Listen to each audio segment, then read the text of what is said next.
हाय, hello, नमस्कार सर्वांना. मी पहिला एक लॉंग व्हिडिओ बनवला होता. त्याला तुम्ही खूप छान असा प्रतिसाद दिला. त्याबद्दल मी मनापासून तुमची आभारी आहे. तर आपल्या घरी एखादी व्यक्ती आली का आपलं थोडं काम हलकं होऊन जाते. तर आई आली होती. सकाळी सकाळी आपल्याला टिफिन बनवायचा असतो, त्यामुळे खूप घाई होती. लसूण वगैरे सोलून बनवायचं म्हटलं का तर अजून पण उशीर होते. त्यामुळे म्हटलं निवांत आहे तर थोडं 2-3 दिवसाचा लसूण सोलून ठेव, कारण सकाळी भाज्या पटकन करायला सोप्या पडतात. कारण इकडं साताऱ्याला थंडीमुळं आणि अगोदर पाऊस होता, त्यामुळे ते लसूण खूप शेजाळला होता. आता शेजाळला होता म्हटल्यावर कोणाला तर ते समजणार नाही, पण ते देशी लसूण असल्यामुळं त्याचा पाला लवकर निघत नाही. मग अजून टाईम लागतो. मग स्कूलमध्ये मग लेट झालं का आपल्यालाच ओरडा भेटतो, कारण तुम्ही पटकन आवरत नाही. तर मग मला इथं आईच्या परकरला बांगडी घालून द्यायची होती. सातारला आलते तेव्हा मला तर काही समजत नव्हतं, बांगडी घालता येते का तुम्हाला, बायका म्हणायच्या मला. म्हणजे परकरची उंची कमी करायची असते. मग नंतर मला माहीत झालं की लॉंग परकर असलं का शॉर्ट करण्यासाठी तसं म्हणतात बांगडी घालायची. मग तिने एक साडी आणली होती तिकडून माझ्याकडे, पिकोची मशीन आहे म्हणून पिको करायला. मग ती पिको करायच्या नादात आणि बांगडी घालण्याच्या नादात म्हणले मी आरवला आणायलाच विसरून गेली होती. मग 3 वाजले आणि खाली जायला पण 2.5 किलोमीटरवर आहे त्याचं स्कूल. तर ट्रॅफिक खूप लागतं, ऊसाचे ट्रॅक्टर वगैरे जातात रोडने.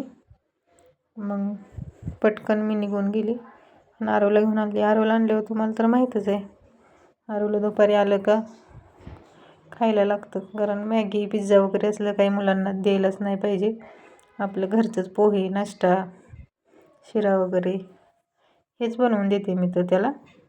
आमची मॅगी फक्त महिन्यातून एकदाच किराणात भरतो, ते पण एकच पॉकेट भरते, कारण मॅगी दिलेली पण चांगली नसते.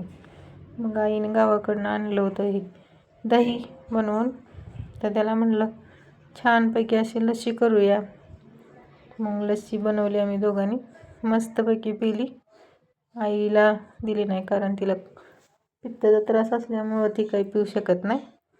म्हणून आम्ही दोघांनी मस्तपैकी पिली. आणि त्यानं आणलं होतं चिंचा, ते लहानपणीची आठवण करून दिली. मग त्यानं मला पण दिल्या, मला पण आवडतात खायला. पण पहिलं आम्ही खूप खायचो.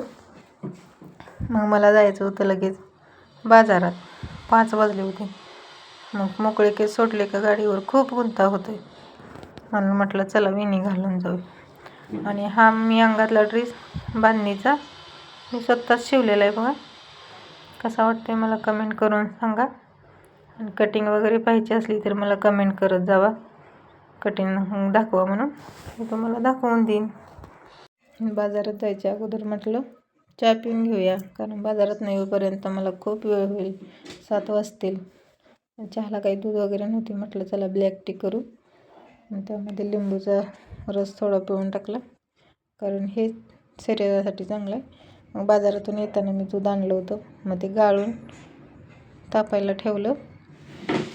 आणि भाजीपाला ते आणलेला निवडायचा होता मला, कारण वेगवेगळ्या करायला खूप वेळ लागतोय. तर दुधामध्ये खूप कचरा असतो ना, मग त्यामुळं गाळावंच लागतं. मग मी गाळूनच घेते दूध, कारण डेअरीतून आणतो आपण, ते कसं पण केस वगैरे पडलेले असतात त्याच्यामध्ये. तर आरव मला विचारत होता काय काय घेऊन आली बाजारातून, कसा करतोय बघा. ह्याची मज्जा आहे, कारण त्याचं सुरू असतंय मध्ये हे करायचं. आता वाटाण्याचा सीझन आहे, त्यामुळे मुलं काही वाटाण्याच्या शेंगा खाण्यावर, आणि खूप गोड लागतात. लगेच देवपूजा वगैरे करून घेतली, देवाबत्ती, म्हणजे संध्याकाळच्या टाईमला. आणि आम्हा बायकांना काही बाजारला गेलं का हे असं काही पण आणायचं सुचते, ते काही आवडत नाही जास्त घरात, पण मी आणलं होतं. मग भाजीपाला वगैरे म्हटलं काढून ठेवावं. अगोदर एकदा गाजराचा हलवा केला आहे, अजून एकदा मला बनवायचं आहे, कारण ह्याच दिवसात गाजरं भेटतात, नंतर तर खूप महाग असतील. जोपर्यंत भेटते तोपर्यंत करून द्यायचं मुलांना, आणि आपणही खायचं.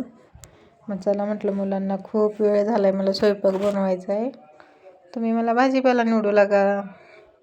मग त्यांनी ते मला सगळं वेगवेगळा करू लागला, नेहमीच करू लागतात, कारण मला यायला खूप वेळ होतो. नंतर मग स्वयंपाक, मग जेवण, आपल्याला मग भांडी घासल्याशिवाय झोप लागत नाही, किचन वगैरे साफ केल्याशिवाय. आपले असेच कामं राहतात ना, सगळं क्लीन केलं तरच. मग सकाळी उठून मग ते भांड्याचा राडा खूप होतोय. मग त्याचं चाललं होतं, मम्मी हे डब्बा आणलाय तर मी संक्रांतीला तिळगुळ वाटायला घेऊन जाणार. मग त्याची चालली होती मस्ती. तर वाटाण्याच्या शेंगा आहेत म्हटल्यावर चाललं होतं बघा त्याच्या शेंगा खाणं. आता काय सीजन आहे म्हटल्यावर खाल्लंच पाहिजे, असं तर खूप महाग असतात. भाजीपाला वगैरे निवडून ठेवला. आणि तिकडून गावाकडून भाज्या खूप आणलीत, पण पालेभाज्या जास्त आणलीत, त्यामुळं मला बाजारला जावंच लागलं. रिकामा फ्रीज काही आवडत नाही. भाज्या खाल्लेल्या चांगल्या असतात मुलांना टिफिनला.